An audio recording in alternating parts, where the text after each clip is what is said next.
There we go. Okay, welcome everybody. Let's go ahead and get started. This is our Faculty Administrator Collaboration Team, or FACT, session for the FDP. And our topic today, as you see here, is how important is trust, and in particular at an institutional level. I'm your host for today's session. My name is Steve Post. I'm at the University of Arkansas for Medical Sciences. I am the faculty rep and co-chair of the FACT committee. Also joining me and helping moderate will be Suzanne Allstadt, who's also from UAMS and the administrative co-rep for the FACT committee. And then presenting today will be Jason Carter and Robert Nobles, VPRs from Montana State University and Emory University, and telling us some of the activities that are going on sort of concurrent with what we're doing in our FACT committee. So next slide. Okay, so this is, like I said, who we are. This is a faculty administrator collaboration team. We have currently 9 institutional members, and we would like to welcome people today, including our new membership. We are hosting this all on Zoom. We will be using the chat feature. You can post questions. Even more importantly, this is interactive type thing. We want you to post answers too. So if you see something that comes up that you think you want to weigh in on, please do. Next slide. So this is what we will be talking about. We'll give a brief overview of who FACT is, what we are working on, what we have worked on. We'll give you a couple initial thoughts on what we've done related to trust as a topic. Then I'll introduce Robert and Jason to do an overview or a summary of a session held at the APLU Council on Research related to trust. And then we'll come back with an activity we've done and break into a discussion, a chat discussion. Next slide. Okay, so this is who FACT is. As you can see, we are a bunch of paired faculty administrative reps. We come from these currently 9 institutions. We have been keeping it around about 10. You can see that I am one of the co-chairs, Suzanne, the other co-chair.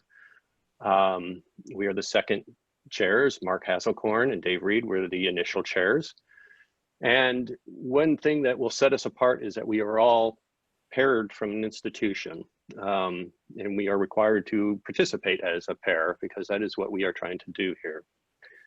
And I'm sorry, Steve, can we take a moment and have all of the this is going to be the poll here. Yeah, we were going to have 2 things happen here. Number one, I would like to have, if we have that poll pulled up. The first poll you created, the poll you created about, so what I would like you all to do is take a moment here and just check on the poll, whether you are a faculty or an administrator for your institution.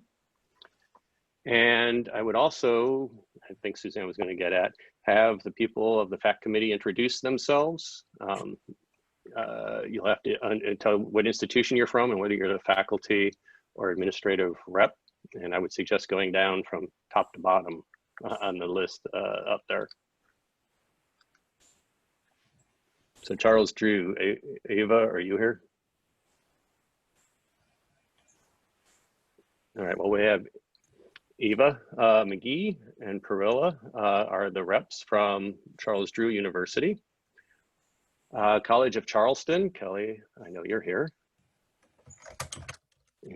You're muted. Okay, so Kelly Shaver and Suzanne Anderson. It looks like we have everybody muted. David Budil and Joan Sear from Northeastern. Larry Sutter and Dave Reed from Michigan Tech. Lori Carter Edwards and David Paul are from UNC.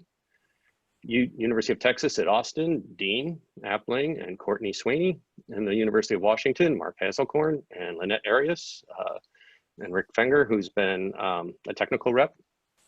And from Montana State University, Jason Carter and Leslie Schmidt.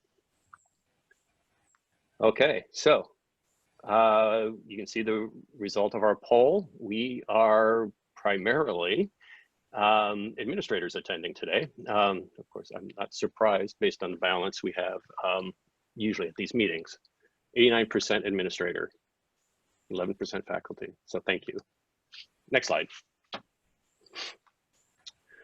So this is the overall mission of our FACT committee. This is taken from our website.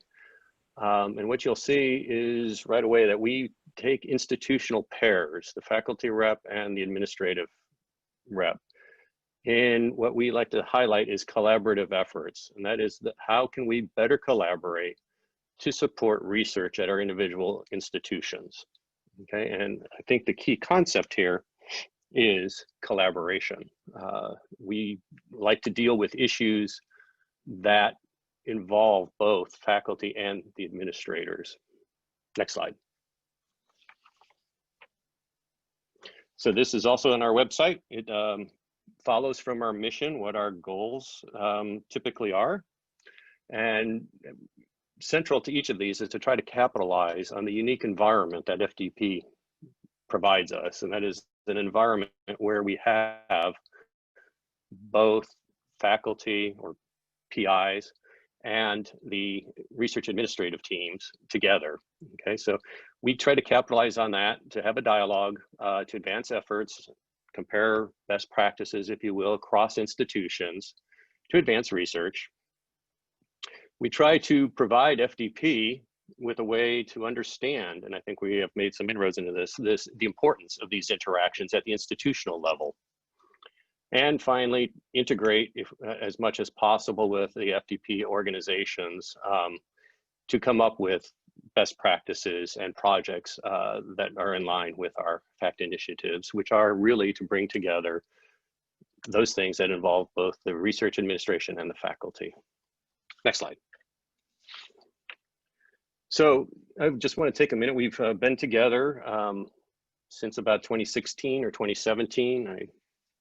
Those years blur to me, but we've been together meeting, having sessions at each of our FDP meetings and having phone conferences, usually about once a month. And we've done quite a bit of activity. We reported out on our phase 1 activities in January in great detail, and I don't want to rehash them, but one of the things that we've done is sort of struck at some activities that arrive at these two basic bullet points of understanding. And the first is that there is significant institutional overhead and administrative burden that aren't really related to the federal requirements. They are driven by the institutions. And we've arrived at this through some quantitative assessments, trying to pull together information from the different institutions, different metrics at where we could compare. And what we found was that these processes used at the different institutions to collect and report the data related to the same activities were very different at different institutions and not always understood even within an institution, how the data were collected. So it really spoke to us that there were institutional differences on how you were going to quantify your own burden. The other thing we undertook was a qualitative assessment where we polled and questioned faculty at our home institutions to try to understand life, if you will, from the faculty side, the researcher side, and the research administrative side. And what we found was things got very complex and that the faculty and research administrators' roles and goals were kind of different. Faculty had a very different way of thinking about things than research administrators. They had a very personal approach to their topics, used the terms I and my a lot. And the research administrators often dealt with we and our type approaches or an institutional perspective.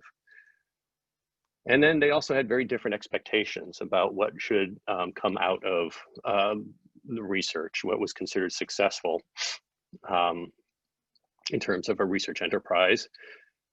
The other thing we learned was, even though we were polling both the PIs and the research administrators, was that neither group felt like they really understood where policies were coming from and that they had very little role in policy setting, which was kind of surprising because, you know, you think of the research enterprise, you think about the researchers, and you think about the research administrators, but that's not where the policy was being set, leading to a question of, well, transparency in policy setting, communication of how policies get set.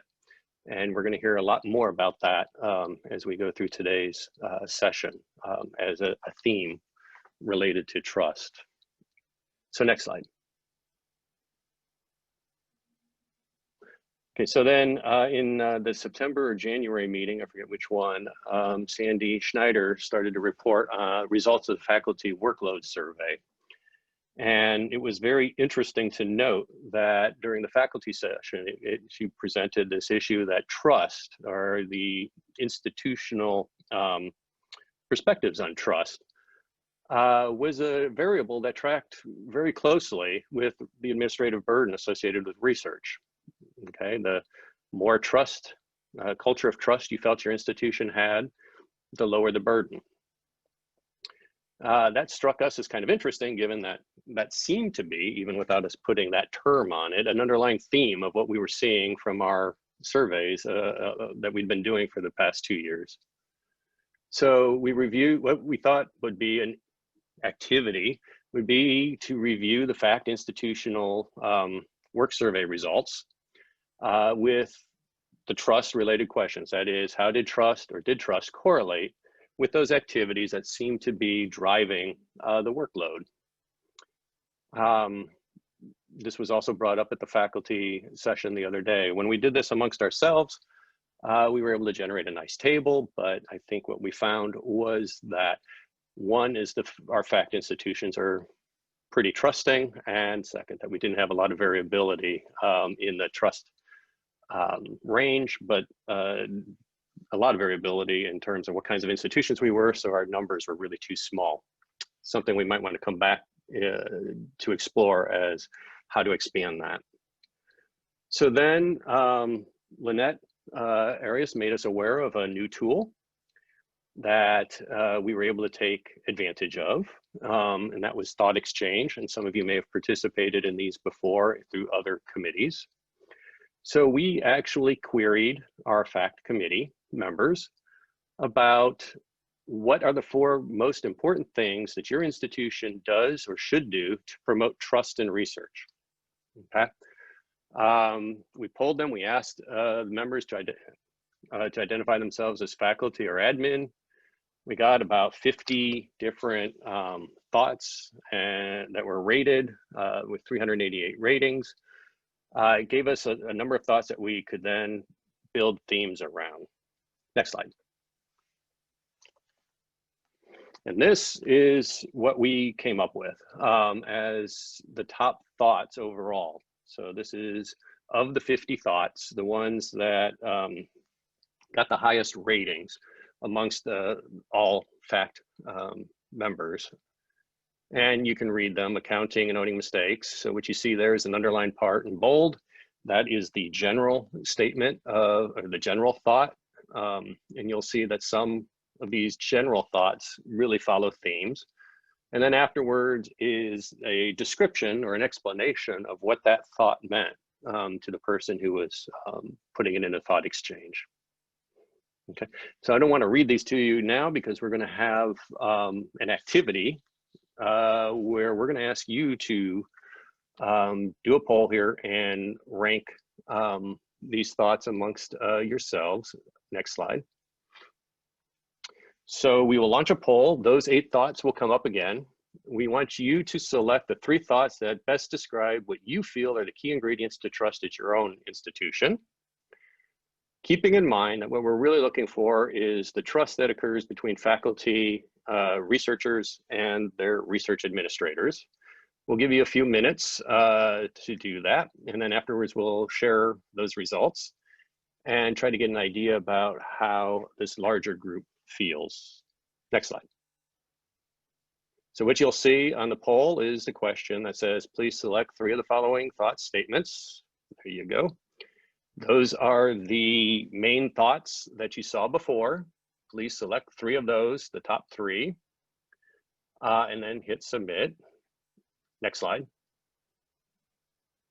And those have the explanations with them so that you can see the whole thing, and we will let you fill this out.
Remember to pick your top 3.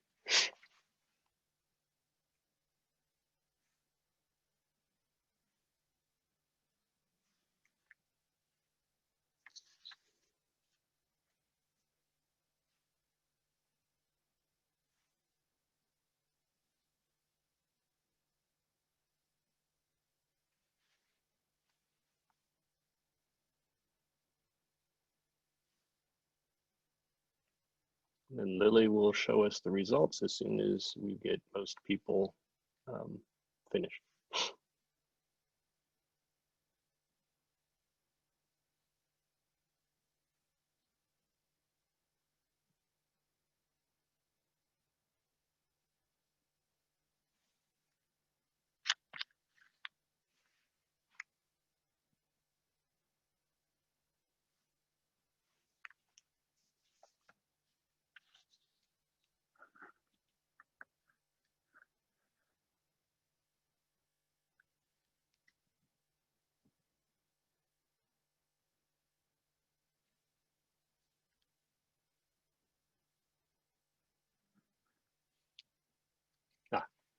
Okay, so there we have our results.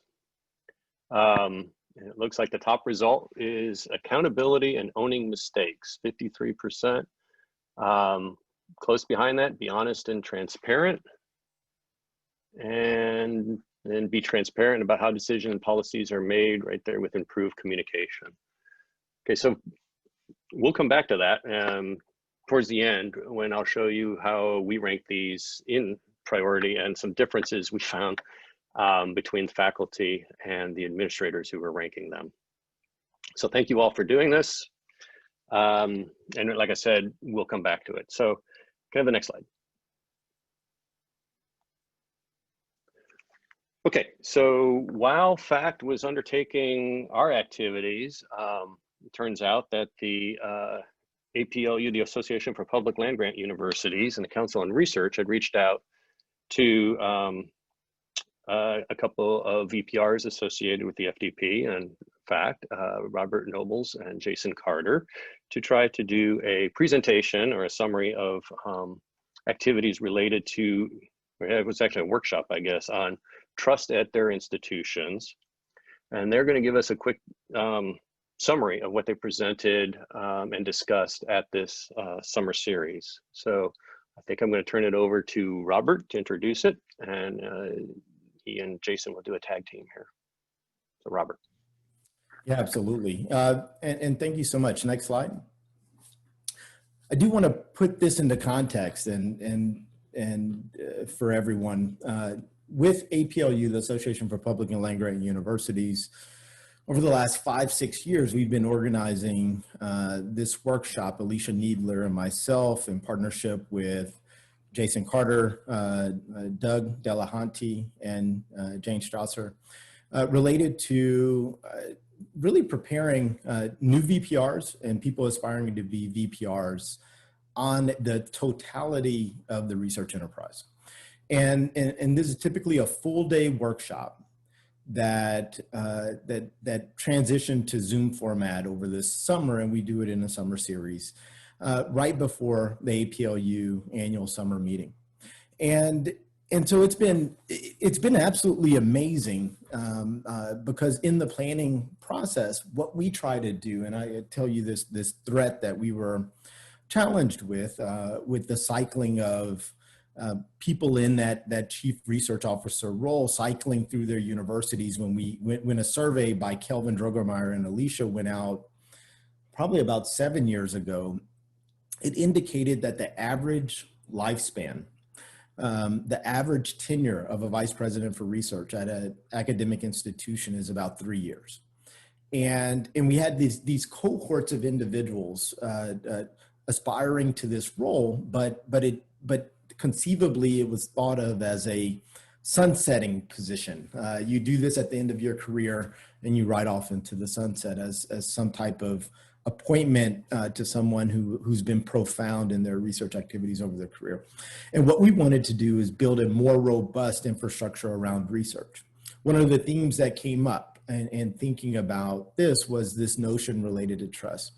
And so Jason and I and Alicia and the team prepared a set of questions, and we asked for senior VPRs. Michelle Masucci was one of them and led part of the session in the report out activities to really put this notion into context related to trust.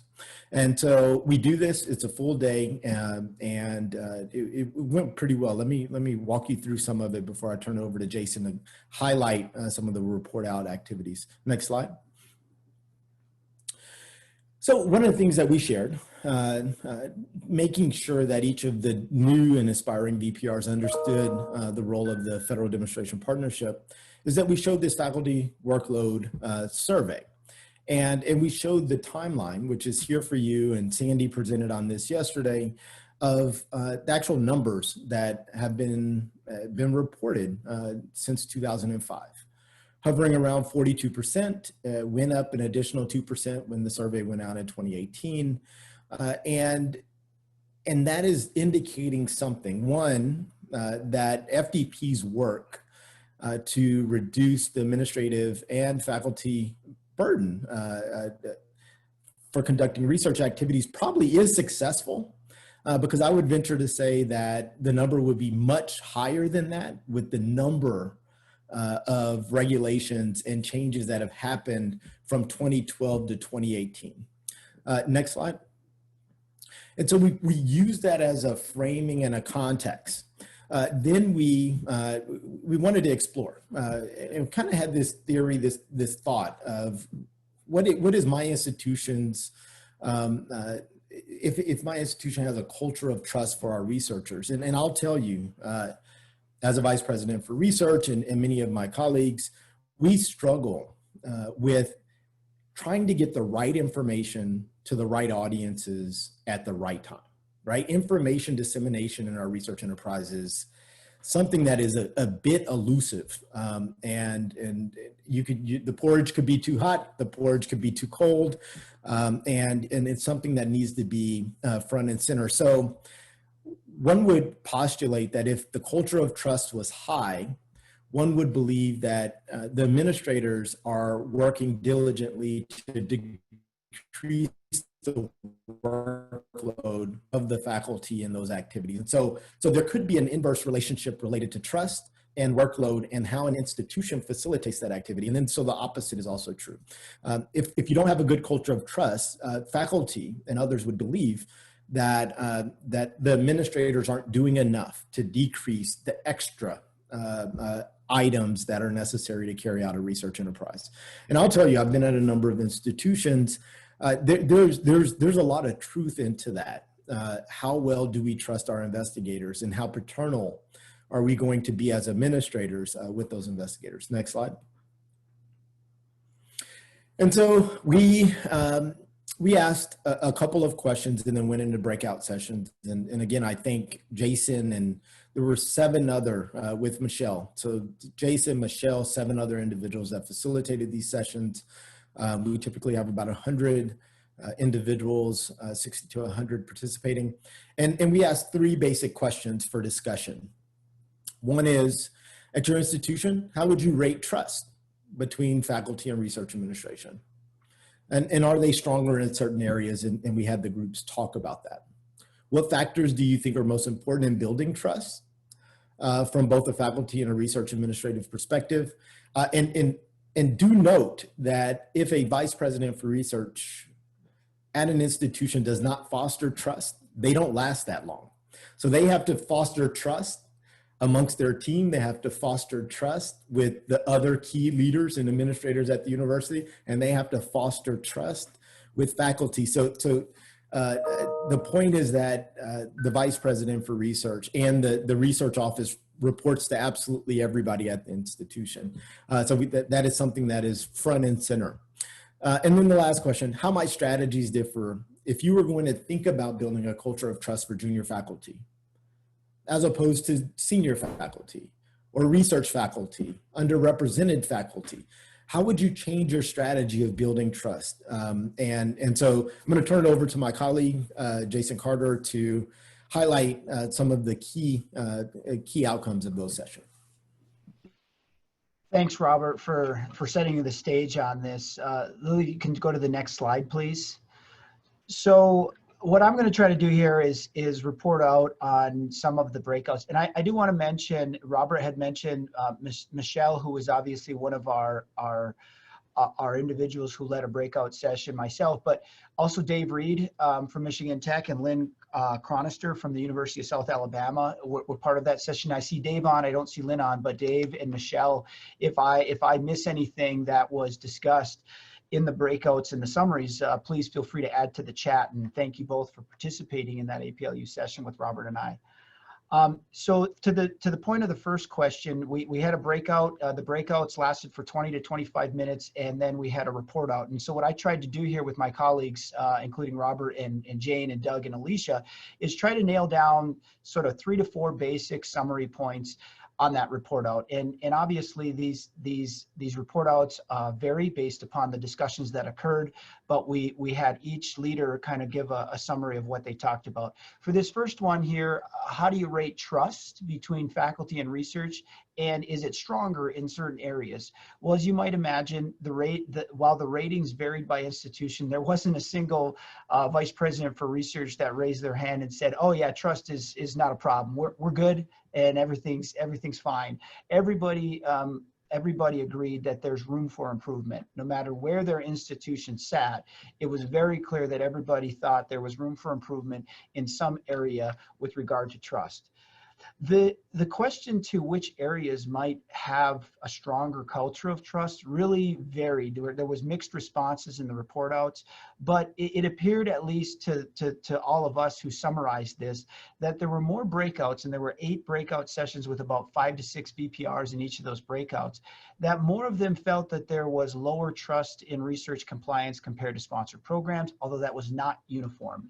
And part of it, I think that some of the groups that said, well, you know, sponsored program trust is really bad at my institution right now too, lead to that third bullet point, which is some reported trust in sponsored programs can vary quite a bit depending on a unit and their structure. For example, is it more of a centralized or decentralized sort of format? And that kind of goes all the way back to the roots and the beginnings of the FACT discussion, where we were trying to assess a centralization, decentralization, what is the right mix of having centralized versus decentralized support for research administration. And we saw some of that in some of that early data, although it was very hard, as I think Steve did a nice job of saying, it was very difficult to quantify that. And then the last point, which is probably no surprise or earth-shattering to anybody, is that personalities really matter. And this gets back to that point that each person brings in a different perspective, both on the research administration side and on the faculty side. Some made it very clear that their most successful administrators were the ones that were able to be humble and to be able to respond to very calmly a faculty member that might be a little agitated. This, of course, is going to vary depending on your structure. Again, some people said that they had Office of Sponsored Program fiscal managers and grant analysts that were based on a department or a unit. Others, it was based upon the type of award, like an NIH or an NSF category. And you can see where, you know, if you begin to establish a relationship with an individual, it can be very different than if you're constantly moving around to different individuals at certain institutions. Next slide, please. So the second question was, what factors do you think are most important in building trust? And then we asked all of them to share creative strategies. And this is where the intersect started to occur with the FACT. And I, you know, Robert and I, of course, are involved in FDP, have been involved, and I was involved with FACT in my former position at Michigan Tech, and have now been, Montana State's now been accepted into the next phase, and look forward to getting re-engaged with FDP. But when I was talking with Lynette and some of the others about that session, and started participating back in some of the FDP activities, there was this thought exchange that you all just participated in, and that concept of transparency and communication. So you saw it in our small group session of just the small group of FDP FACT members. And what Robert and I, and I'm sure Dave and Michelle can attest to, is that transparency and communication came up time and time and time again when it came to those breakout sessions in that report out, is that you cannot undervalue the concept of transparency and communication.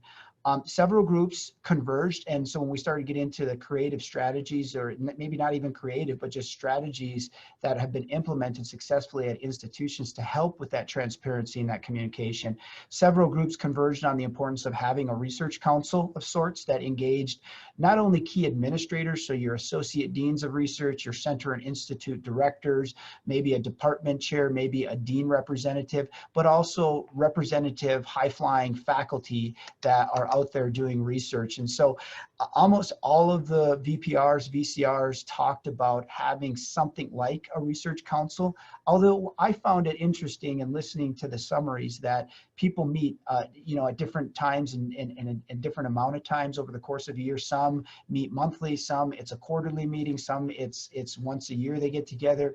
But I think what I heard is the more frequent the meetings is probably likely to build a stronger culture of trust, but there's also a burnout factor. And so finding that that sweet spot for meeting is important.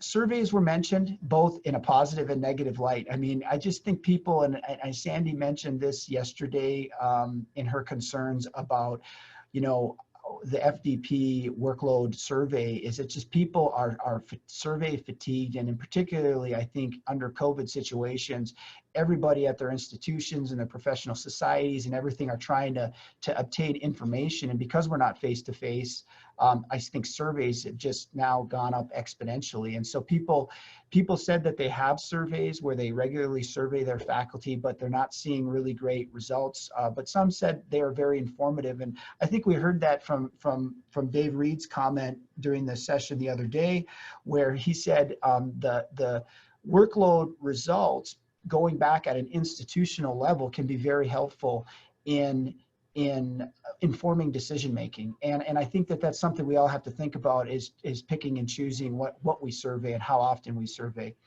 Another bullet that was very consistent from the APLU Council on Research session, and then the thought exchange, and I think we saw it again in the results with this group, is visible and effective leadership. So a VPR or VCR that's taking an active role and engaging with faculty. That came out in the summary statements and the breakouts at the APLU session, and was one of those 8 kind of categories. And I think it would, if I remember correctly from Steve putting up the results, it was sort of the 3rd or 4th most important. And then some suggested that a willingness to, quote, try new things is an important part of their institutional success story. We heard a lot about people giving those stories of, well, we tried this and it didn't work, or we tried this and it did work. And being willing to take a chance was viewed favorably for the most part. Next slide, please. And then the final one, how do strategies differ based on if it's a junior faculty group, a senior faculty group, research faculty, or underrepresented faculty? One of the things that we heard time and time again is that you need to have, everybody had, and you need a strong plan for developing junior faculty. Clearly things like early career mentoring programs, regular brown bags with the Office of Sponsored Programs or the Office of Research Integrity and Compliance, things like that.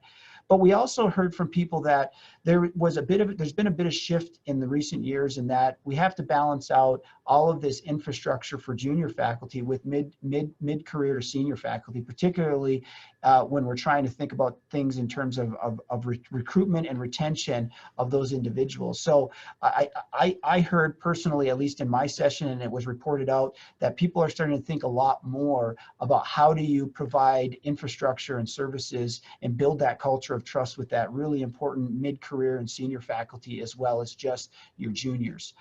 Flexibility on platforms and the timing of those types of sessions are important for all, but we heard that they're particularly important for underrepresented faculty. And I put a little asterisk here because I know my breakout talked a lot about COVID and how COVID had impacted it, but at this particular time in June, we hadn't seen a lot of these studies coming out yet about the additional burden that's being put, not just based upon gender or race or ethnicity, but also something simple as having small children. Now we've seen some reports, and I think I saw a publication in either Nature or Science about how much more burden it is, and the number of interruptions that people have working from home if they have small children, whether you're a male or female faculty, but that particularly seemed to be an issue for female faculty and researchers. And then the last point that we heard was that soft-funded researchers often feel left out of many conversations and initiatives, and that there's room for a more inclusive environment, that things tend to center around tenure track or tenured faculty, but at many institutions where there's this strong soft-funded arm, there was a need to do a better job of incorporating them. Next slide. So Robert and I are just going to share, very quickly, just two examples of ongoing things that we have, either past or ongoing efforts to build trust with faculty. In my case, I'm presenting, I'll briefly present one ongoing effort and one prior effort that I had when I was with Dave at Michigan Tech.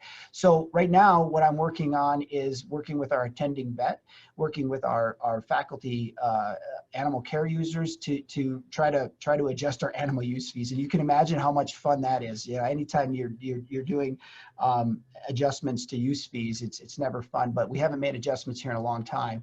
And so I brought together a stakeholder group, sort of a mix of our heavy users.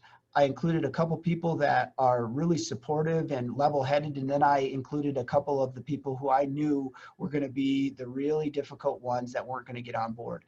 I won't go through everything, but I can tell you we've had several meetings where we're moving along, and later next week we'll be bringing everybody together to talk about the new rates. But even the most difficult individuals, in our last phone call, when we provided those rates, we provided the rationale, we're providing an internal grant program to make up the differential for sponsor projects for the next 2 to 3 years, so that there's a transitionary period for those individuals.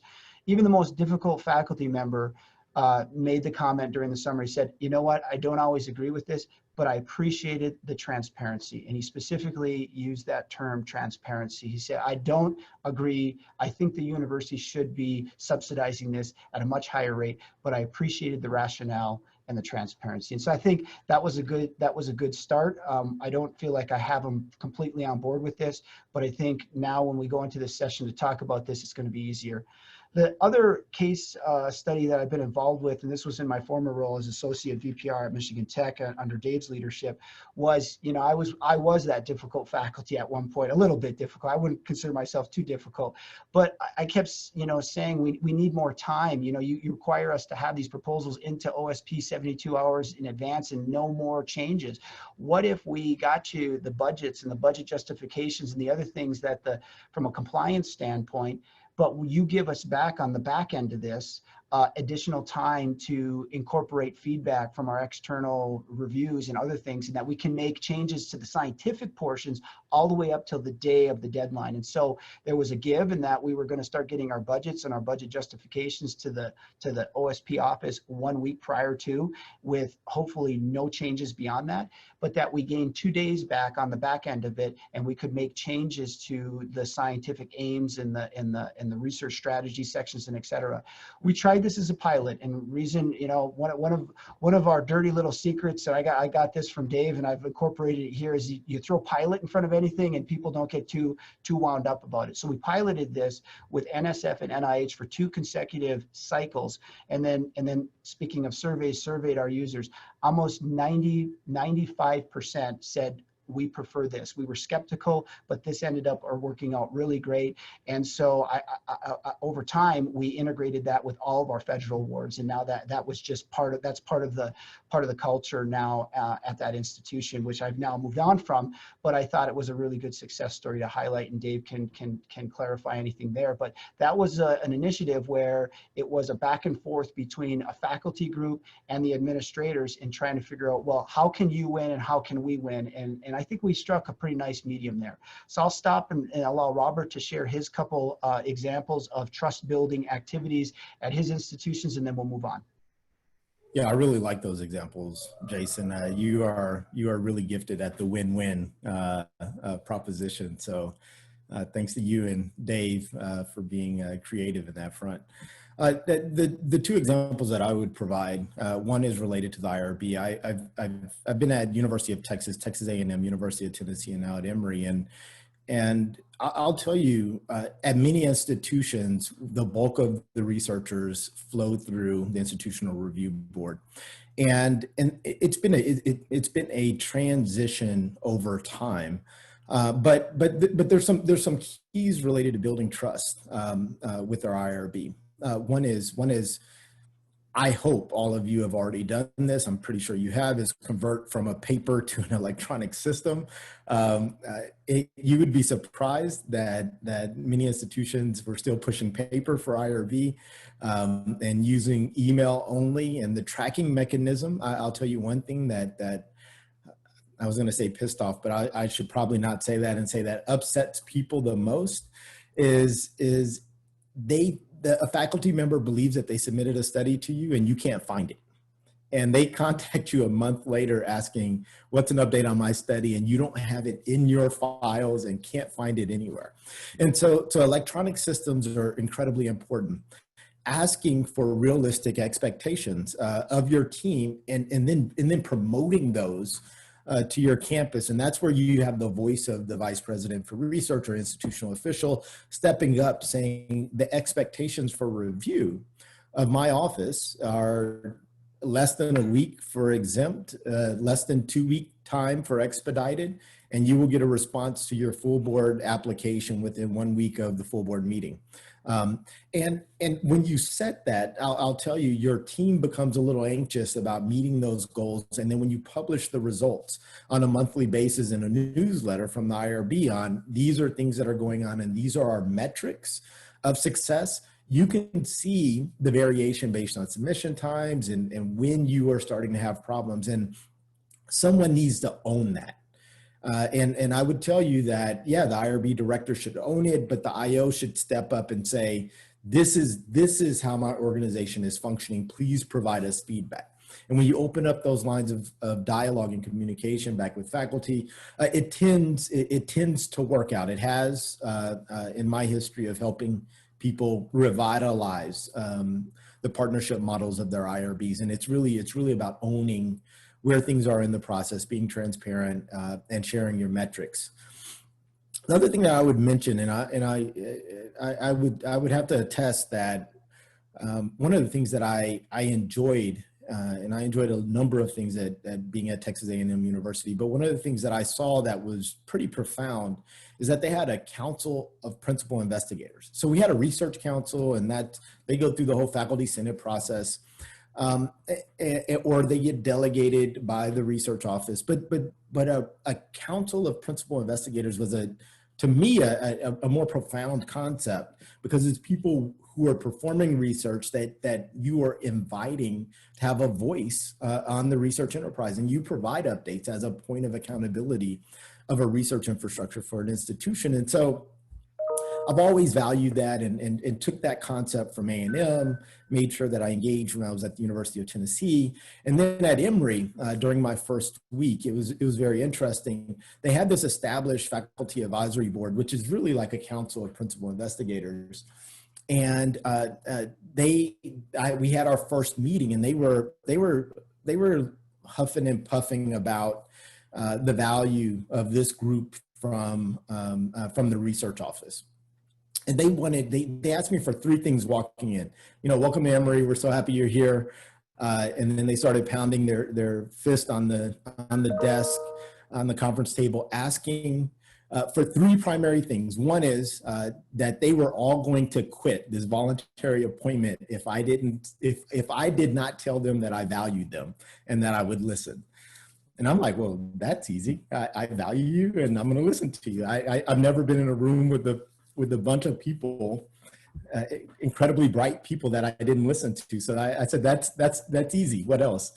The second thing that they asked for was transparency. There were a couple of consulting reports that there was a culture of not sharing broadly because I mean, you know, you lift the hood up a little bit and you're exposing yourself and providing vulnerability of what's not going well in your research enterprise. And they have been asking about it prior to my arrival, and they said, we want you to give us these 2 consulting reports.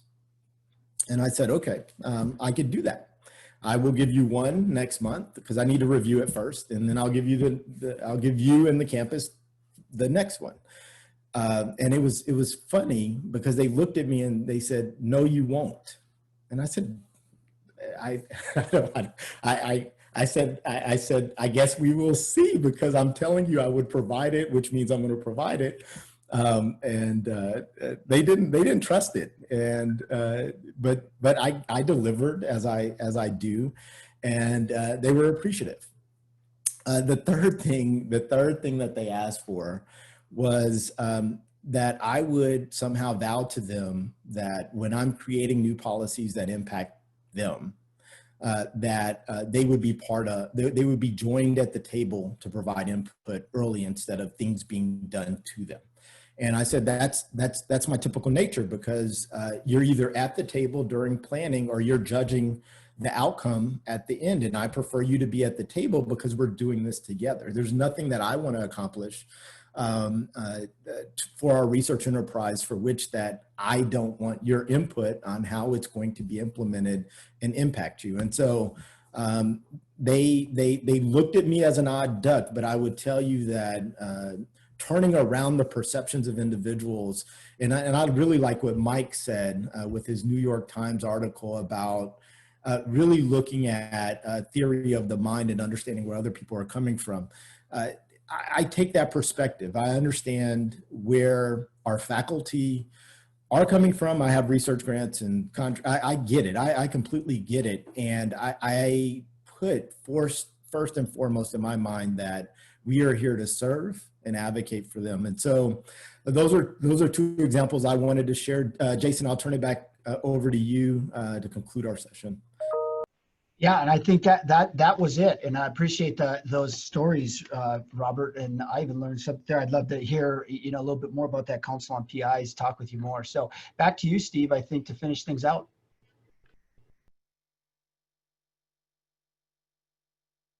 You're muted, Steve. Oh, well, Lily or Salam, would you unmute Steve, please?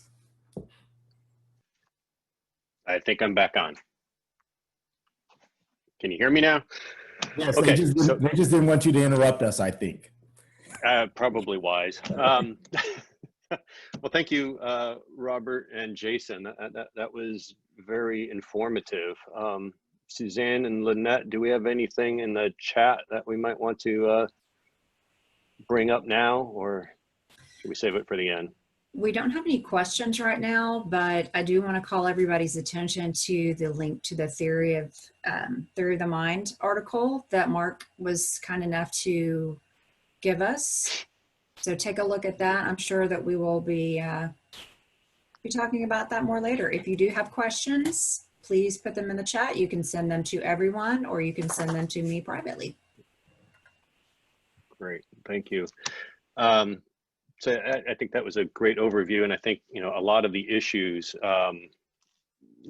people keep coming to the same sort of thing. And I like your comments about surveys, and it seems like at our institution anyway, we've been surveyed to death on so many different factors, and it's intriguing that in most of them, no matter what the survey is aimed at, it comes up with an issue of communication and transparency being a problem.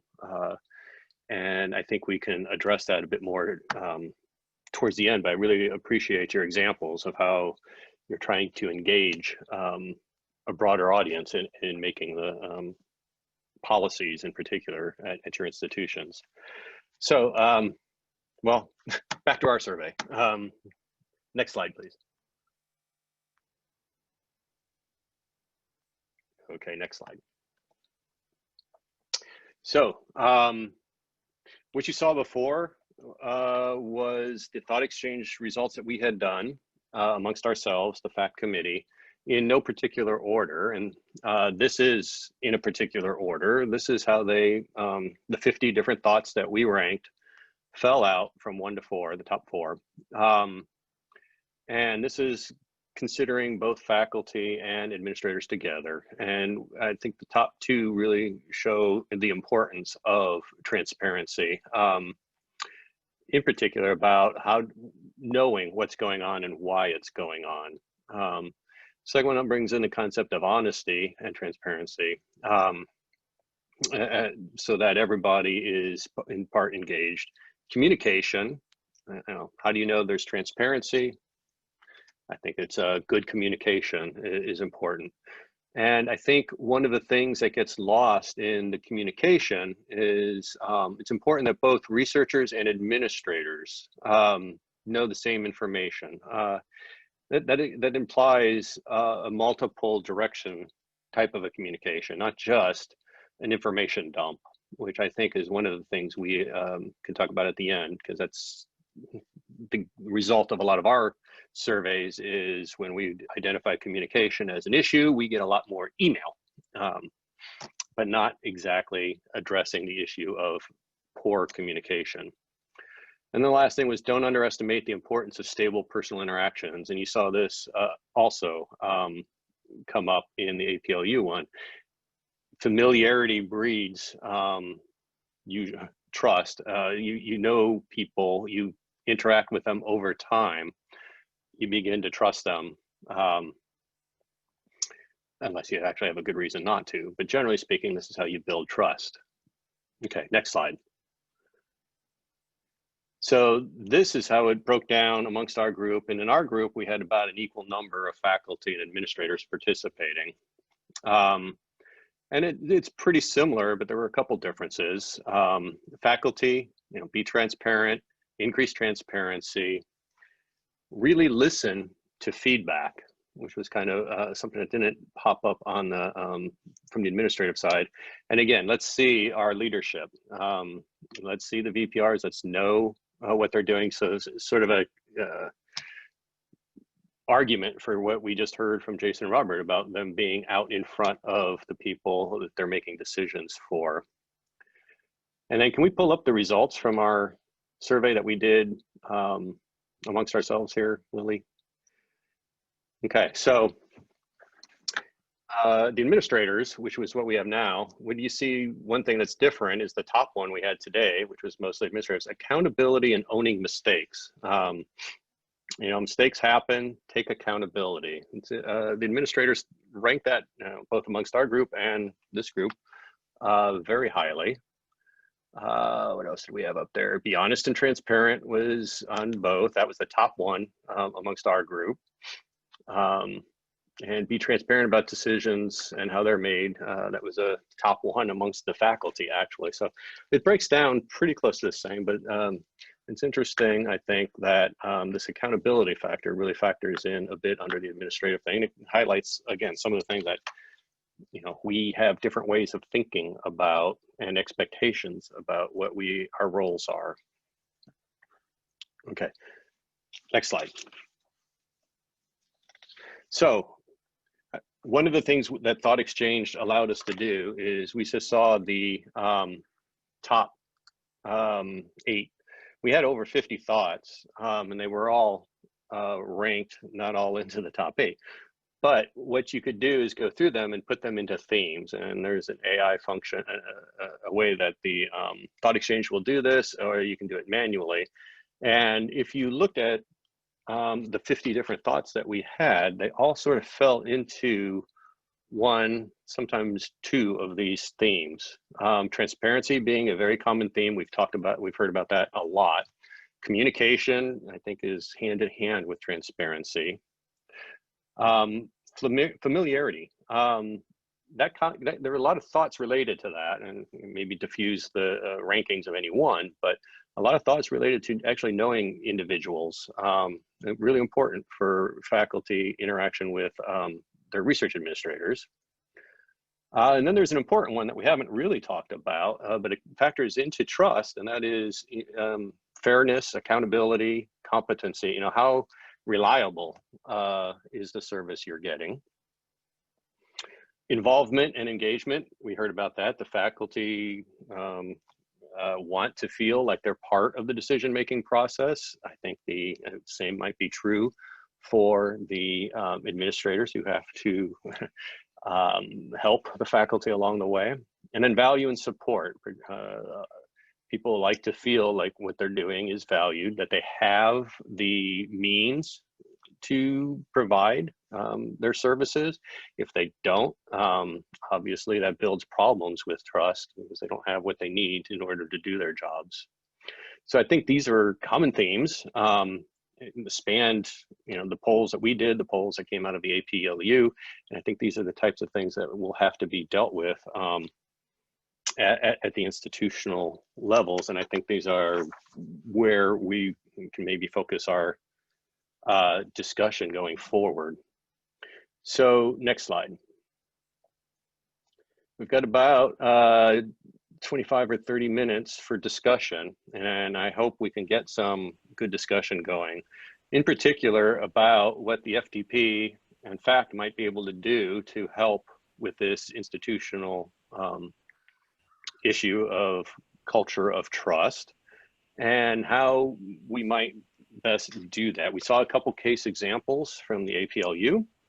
I think there are a lot of issues in here that you know we could talk about, not the least of which is what do we mean by trust? And I think that's an important concept because of the connotation that, you know, distrust has, right? Do we really distrust people? Or is it that they're maybe not reliable or that we can't count on it getting done? I think that's an important distinction to make. What role might mismatched expectations have? How many times have we heard faculty say, well, I used to always get this from my administrators. I expect will be done and it's not done.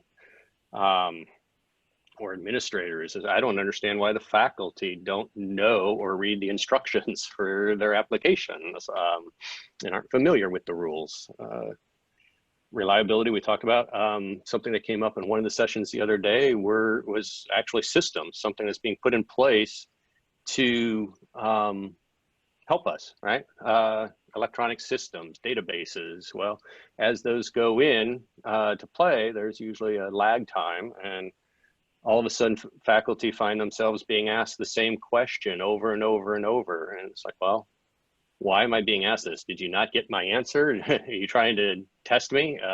Or is it that our systems aren't talking together and we have to enter this 3 different times? And it's really got nothing to do with the fact that we don't trust you. So there's that type of a perspective going on. When we talk about solutions, you know, what does effective communication look like? Right? Should be bi-directional, I think. But how do we engage in that? And I think actually one of the side effects of COVID is Zoom. And Zoom has been really effective at getting people together, at least at our institution. What about moving forward? How are we going to do that? Are we engage broader audiences by inviting for participation in this type of a format? Transparency. What does transparency look like, and when should there be transparency? I mean, you can't set all policies, or you could try to set all policies by consensus, but that might slow down an institution and progress if everything is decided by consensus. So there are, you know, lots of factors to discuss here. So, Steve, I want to make sure that we address some items that have popped up into the chat. Sure. First of all, one of our themes is about surveys. So we had a couple of people talking about the usefulness of transactional surveys and also of the faculty focus groups.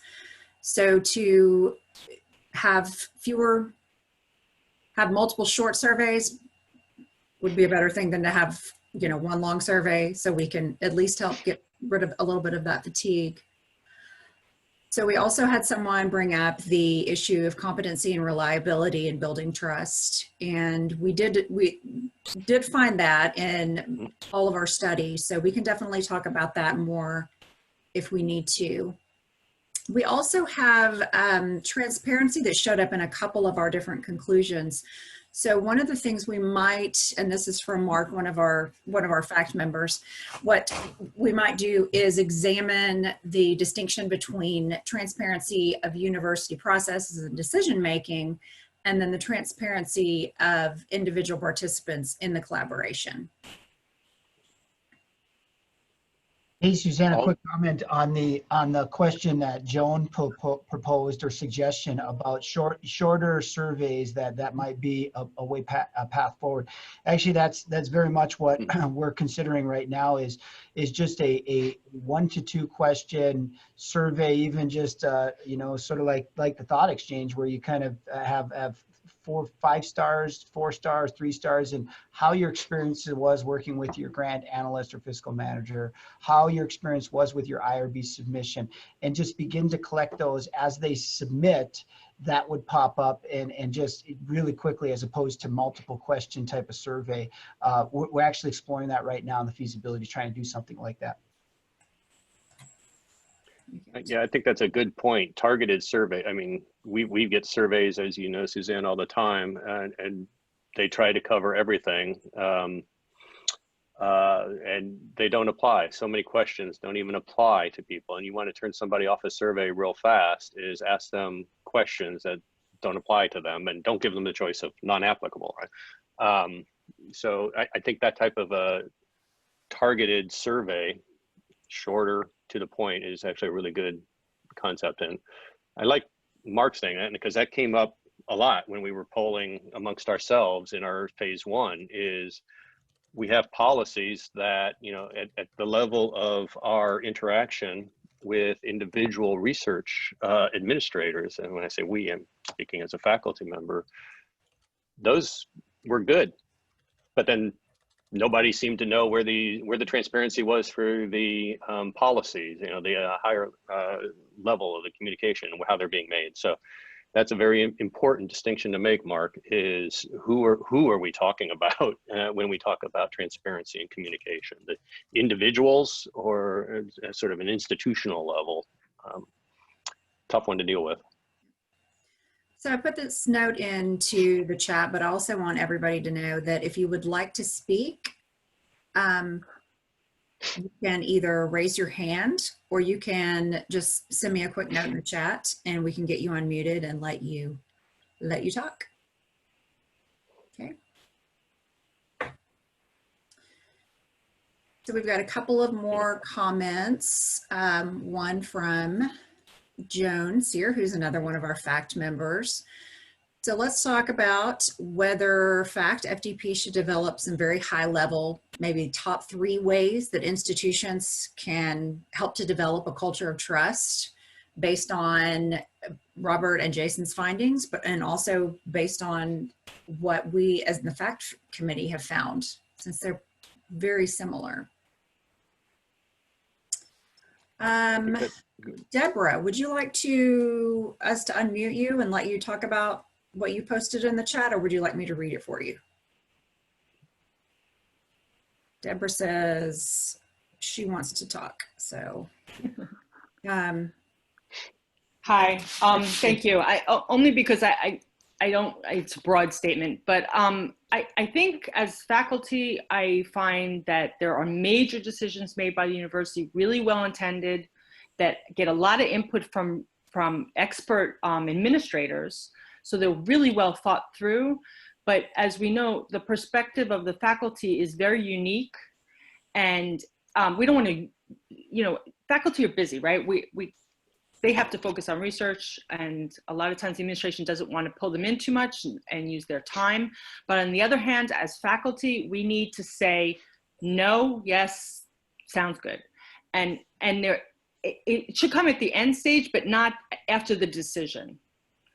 And that's the biggest part of trust and communication, I think, that as a faculty, I would like to see change, especially when it's big issues that impact us for a long time to come. So when you're talking about central administration, are you talking about your sponsored programs office, or are you talking about like these vice chancellor or vice president level?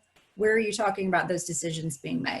I think it's both. I mean, often the sponsored program office will consult with the chancellors, and they'll report it to the deans, but the deans are not necessarily, you know, thinking about the logistics for the faculty that are running the research programs. But I think it's both. I mean, central, I shouldn't say, yeah, it's not just central vice president research office, but also the central, you know, school units offices, the dean's offices. So yeah, I mean, I think it's more from the central, because they're going to make big decisions for investment into new systems and new processes that are very exciting, and really are helping faculty, and the faculty really appreciate it. But like we were saying before, the faculty, as a faculty, I definitely like, and I know other faculty like, to be able to get input, even if the decision is not in their favor. The fact that they can voice and then hear some of the reason is tremendous, and really allays their fears, and especially the bigger changes. I think that's a very good idea. And if you look at some of the things that came out of that survey about the faculty and how they were ranking things, a lot of it seemed, if you read the explanation, seemed to be focused on the why. You know, we want to know why something is being done. If we're guessing, we're usually suspicious. So I think that how you engage people. It'd be interesting to see how different institutions with different degrees of faculty senates factor in or rate trust at their institutions. Is another thing. Good, Suzanne. Do we have more? So, oh yeah, we've got plenty. Oh, good. So, Katie, do you want me to read your thought, or do you want to talk? I can't see you in the list. Where are you?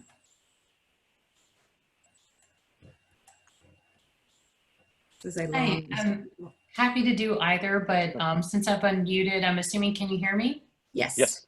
Excellent. My comment, while, and I was actually just typing, thank you for the response from Lynette addressing that even before it was addressed to the group. My comment was really surrounding the fact that, at least internally, what we've been experiencing at my current institution is that we really needed to make sure that we were communicating internally. So while I understand that the mission and goal of FACT is to really focus on that relationship between the faculty and the research administrators, I have found that if we have good communication amongst our various directors specifically, and how that works down to our teams, that then all of the other things that we've talked about, the transparency, the communication with the stakeholders, from our VPs, all the way up the tier, the chain of command, there's just more of a unified message. So we get ourselves organized internally. Then when we have those communications with our deans, with our provost, with the faculty and the faculty boards, we are able to have one voice. So that was really the point of my comment, is just wondering if even a slight focus of what are those best practices, what helps make the communication that you are then having with your faculty more robust, more significant, and more clear. Because if we don't have our inside house, you know, on the same page, then that's where we have this miscommunication, where when I talk to my compliance office versus my sponsored programs office versus my VP, nobody's on the same page.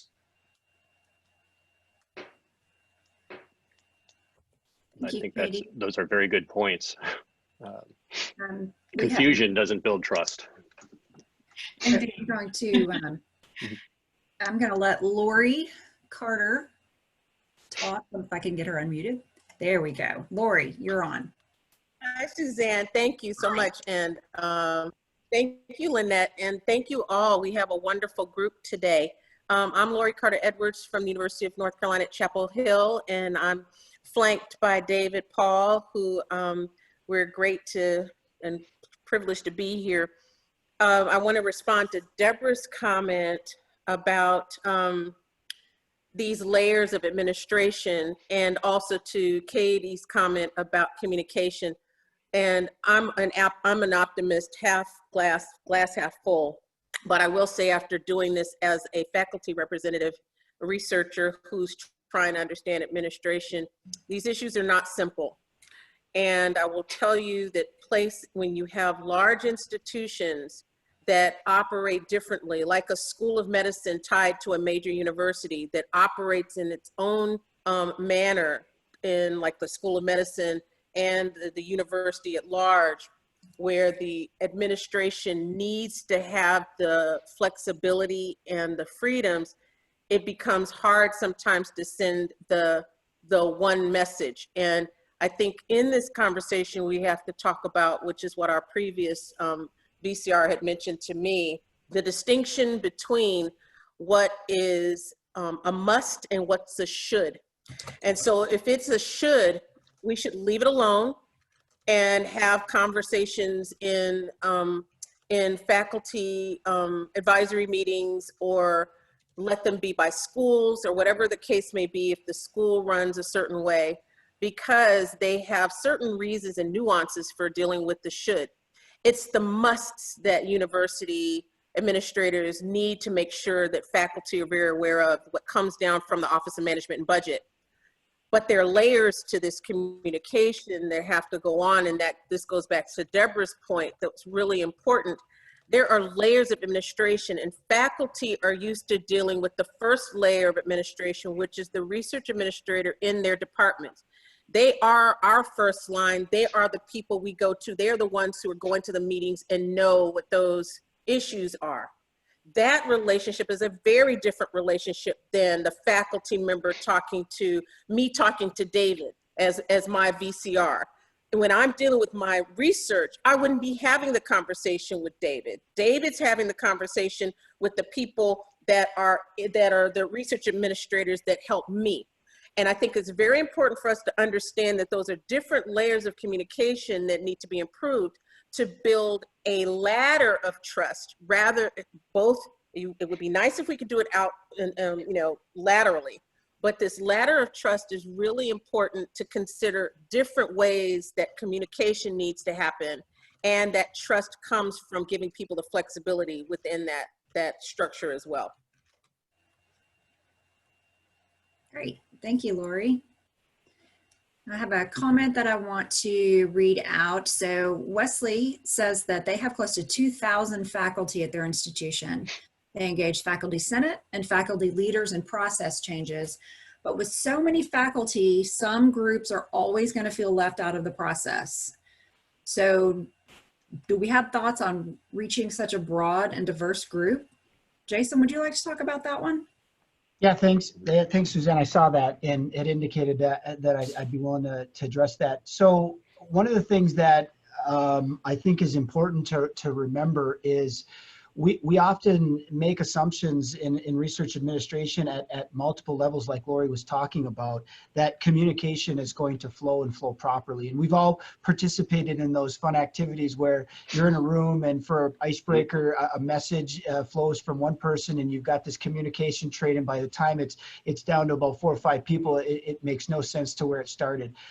One of the things there's two strategies I've been taking here lately, and my head of sponsor programs, Leslie Schmidt, is on this call. But Leslie and I now convene all of the grants analysts, fiscal managers once a month, and I come into that meeting, and so that they can actually directly ask me some questions. We can address some things at a very high level, so that key communication items, because you're right, Lori, those are the ones that are communicating on a regular basis, and if we are not messaging the same thing to them, it's going to get very confusing for faculty. I do the same thing with my Office of Research Compliance once a month, and that's really, I think, helped to have more straight communication where it's not going 2, 3, 4 lines down from what we're talking about in our VPR executive group.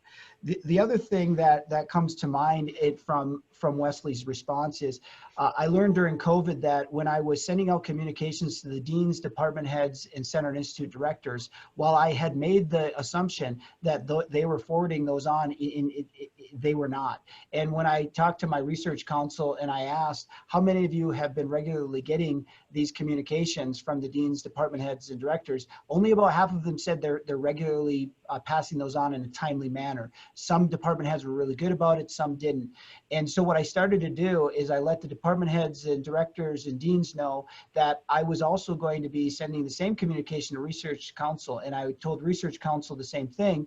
And it's remarkable when you have two groups that are supposedly supposed to be leaders, when they know that they're going to be held accountable to passing along information to their constituents, how much better that flow happens. And so now research council knows that they're supposed to forward it on to their constituents, and the deans and department heads know that they're supposed to, and that's holding each other accountable. So sometimes faculty get it twice, but I'd rather them get it twice for key issues about our COVID response than not to get it at all. And so that's at least help there, but it's a very good question, Wesley. I think we have to build some redundancies in the communication stream and not assume department heads, and I pick on myself. I was a department head for 12 years and I wouldn't always pass along information because I just felt I needed to screen some of that, and some of them weren't as critical.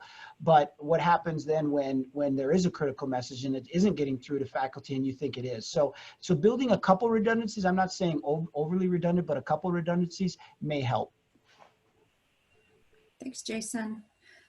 So can I follow up on Jason's thing? I think one of the issues might be, at least at our institution, one of the things we've been looking at from the academic senate point of view is, are all those layers of administration actually necessary? Are they actually beneficial, or are they now becoming detrimental to the institution and created almost for the sake of having them? And I think you mentioned a very key word, accountability. Accountability of the leadership, not just to those above them in the leadership command, but also accountability to those they lead or are leading. And it seems we have an issue with that in particular here. So sorry, go ahead, Suzanne. Okay. Next we have Mark, who is our inaugural fact chair. I'm going to go ahead and unmute you, Mark, if I can, or not. There we go. There we go. Thank you. I wanted to raise a question that I think is kind of behind a lot of this discussion. If you look at the literature on what makes teams creative, one factor that we're leaving out is that the members of the team feel equal. Now, I'm not necessarily advocating that, but I am asking the question, what does equal mean in the context of a faculty administrator partnership? Is it even desirable or possible? Is the goal to be creative, or is the goal to be a constraint to make sure that faculty don't make mistakes? Or is the, I mean, what's the goal? And if the goal is creativity, and if the goal is better collaboration, then this notion of equality, I think, has to come into the discussion. So not answering anything, but it's a question. So thanks, Mark. And that's an important question. And I think that comes back to fact overall. I mean, one of the things we've really focused on is the faculty workload survey. And what we haven't paid attention to in terms of the administrative burden associated with research is how much of the total workload is being dealt with, and how much is just being shifted someplace else, say to an administrator. Are we impacting overall the total workload, the total burden on an institution? And I think that's one of the things that comes with the equality and the flow of information in both directions.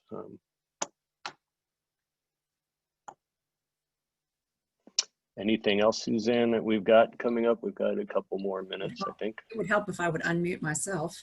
Kelly Shaver, one of our faculty members on FACT, would like to talk to us for a second. I would. Thank you very much. I think this has been an excellent discussion, but there Hey, is Kelly, can you get closer to your mic? There you go. Sure. That's Is better. this better? A little bit, yeah.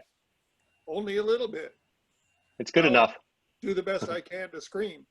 I think that one of the things that is important to consider is the content of all of this communication. When I think about the discussions that administrators and faculty typically have, a lot of that discussion revolves around what needs to be done, what this, what that. But I think what faculty members are most concerned about is why.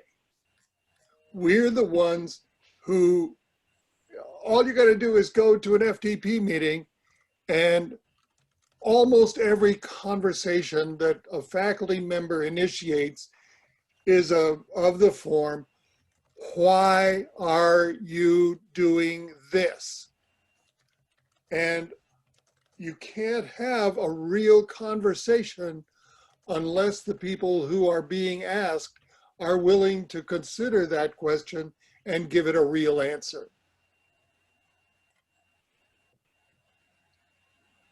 Great. Thank you, Kelly. Michelle, would you like to make a comment? There we go. Thank you. Thank you for the opportunity, and thank you for pulling this session together. I also want to thank Robert and Jason for putting the APLU panel together. I think I want to go back to that for just a moment and just say that one of the things that I think Robert and Jason have been trying to do is to help use the way in which faculty are engaged with other organizations to broaden the dissemination of some of the FDP products. We've done a lot of work to partner with federal agencies and some of the research administration organizations like Incura and COGR to great effect for the organization. I think we've undertapped some of the forums that are the ones that faculty are more closely associated with. But what's really interesting about APLU as an organization is that it also contemplates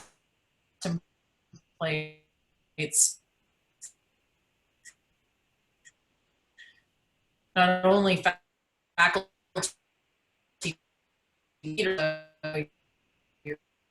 but to advocate for public and languages, really, they need to be in that crosswalk because it's not actually easy to do that. The translatability of, you know, what is the agenda of one organization and kind of doing that translation, cultural translation, if you will, into another takes real work. The other comment I wanted to make, and so for that, I'm very, very grateful that they did that. The other comment that I want to make is that, you know, in doing that and in bringing another organization into the sort of consciousness about what FDP is doing, it raises a whole host of other questions about how we as an organization can be tapping the expertise of our membership in much more broad-based ways. And I think that that comes back to this, you know, what makes the FDP unique is that we're doing this in partnership with our administrative, I'm a faculty member, so with our administrative colleagues, but depending on what, you know, which representational role that you have. And so I think it's really important that we continue to do that. It's really hard work. I know everybody recognizes that. We then get insights that we can take back to our institutions, which is of course what FACT is all about, and just really trying to take the lessons learned here and bring them back. But I think that really kind of struck me in this presentation is the importance of that work, and I hope it will continue to find ways to do that. So I wanted to say those words. Thank you. Thank you, Michelle. All right, anything else on the chat, Suzanne? We have a great comment from Colette that's responding to Kelly's comments, and that it's all about mutual respect. So it's, you know, and that's something that we've talked about throughout our FACT days, is the communication, the relationship between faculty administrators. A lot of it is built on that mutual respect. So thank you, Colette. I appreciate your comment.